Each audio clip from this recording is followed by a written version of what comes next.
Hello gardeners, and welcome back to my garden. Today is 31st of July. Only one more month of winter to go, so I thought today would be a perfect opportunity to give you that midwinter garden tour. So I am in South Australia, warm, temperate climate.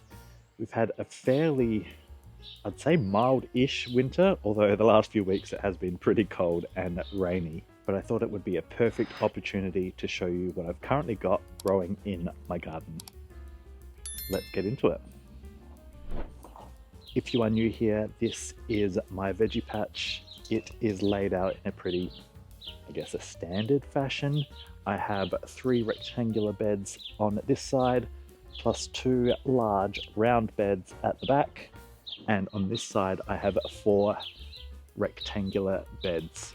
There are also fruit trees dotted around the veggie patch, and in the corner I have a greenhouse. But come on in and I'll show you what's growing. My 2 front beds have a range of brassicas in them. In this bed is my purple patch that I did a video about a few weeks ago. Everything in here creates edible purple food, edible purple veggies. So I've got purple cabbages here, purple curly kale. In the middle is purple broccoli. They haven't started sprouting yet, purple sprouting broccoli.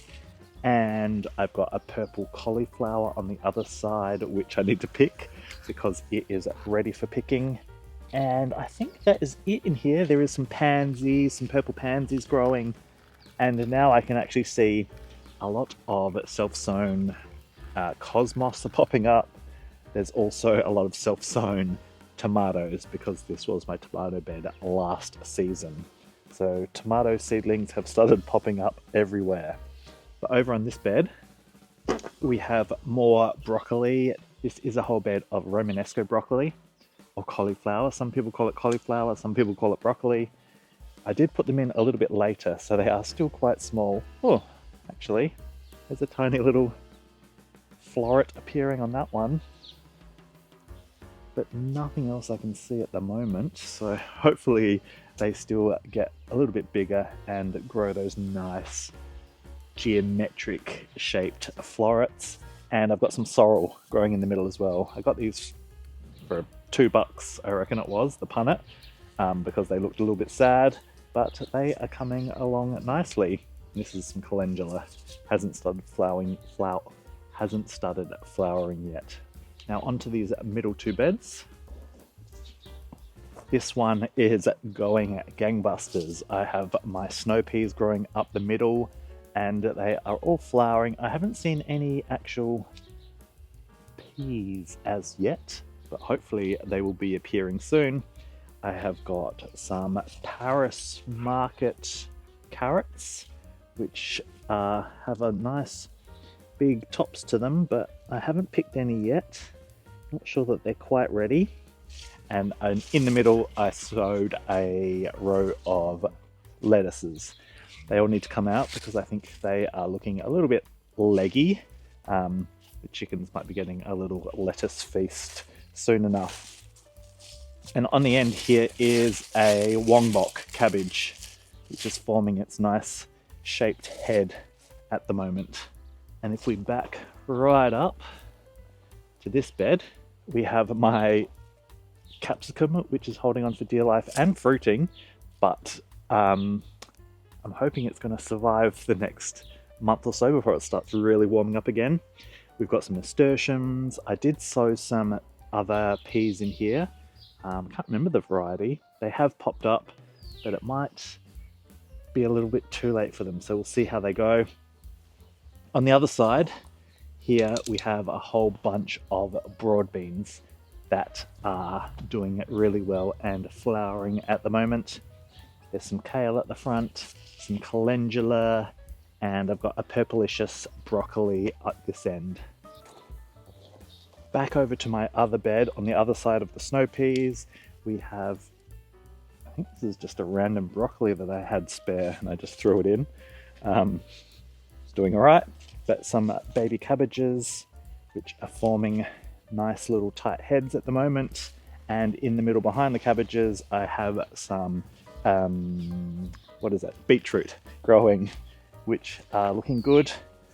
And one lonely pak choi left at the back. There was more pak choys through here, but I've slowly been eating those. Now over this side, we have more broccoli. These are baby broccoli, so I've been picking them as they've been forming their heads. There's a few more there to be picked right now. In the middle, there is 2 rows of onions, which are looking pretty good. Another, what do we got? Wongbok cabbage there, some nasturtiums at the front, and my arbor.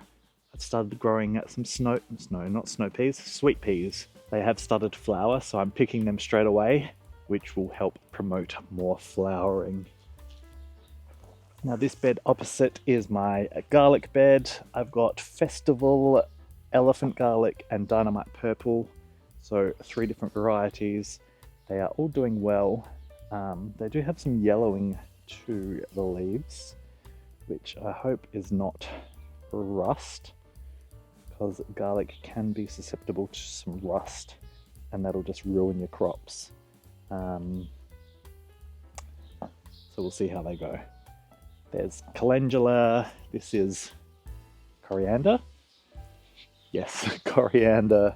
Some more sweet peas growing up the arbor. And over on my 2 raised round beds up here, we have this bed, which was my little tester bed to show you how much you can grow in a tiny space. So this is less than 1 meter by 1 meter. And we've got lettuces, silver beet, baby purple cabbage, so they stay quite small. And over on this side is baby broccoli. No, baby cauliflower. So again, they will stay quite small. Hidden in the middle here, we do also have some spring onions, and I've put some vertical space to grow up some snow peas, which are coming along. Although they've flopped down a bit, I need to secure them up so they continue to grow upright. Oh, there it goes. And this bed is a big old hodgepodge of things. These were all old expired flower seeds, and I was like, I'll just throw them in and see what happens. Well, a lot has happened. I have no idea what is growing. I can definitely see some poppies in there. I did put some sweet peas. They're growing up this little obelisk thing that I've got, but everything else is going to be a surprise as to what flowers. But hey, we'll see what happens. And this is my last bed in the veggie patch. This did have my last of my summer melons and pumpkins growing in it.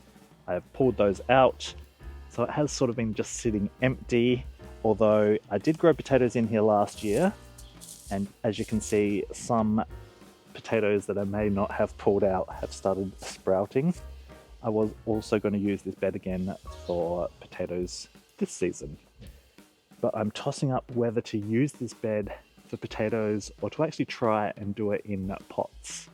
I've tried grow bags, they weren't really successful, but I'm thinking maybe big plastic pots to grow the potatoes in, and then I can use this bed for something different. But I have not decided on that yet. I do need to amend the bed, add a bit of compost, and just sort of freshen it up a little bit, because it's looking a little bit sad. And pull out the weeds. There's a few weeds in there.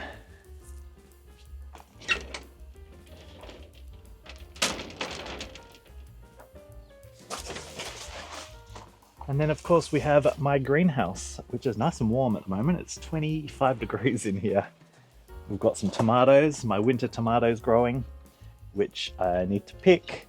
And there's also some eggplant plants growing. No fruit on them as yet. There's a jalapeno and a capsicum in the back there. And this is a big banana plant, which I have had in here for the winter. I'm hoping I'll be able to put it out into my little food forest once it does start warming up a little bit. and the rest is just all my little seedlings, so I don't need to show you that. So that is what is currently growing in my veggie patch at the end of July. One more month of winter, but the best part to August is preparing for spring. So that means getting seeds started in your greenhouse or inside on your windowsill in preparation for that warmer weather to hit. It's a very exciting time. It also means it's going to start getting a lot busier in the veggie patch. Thank you for joining me on my midwinter garden tour, and until next Sunday, happy gardening. Bye.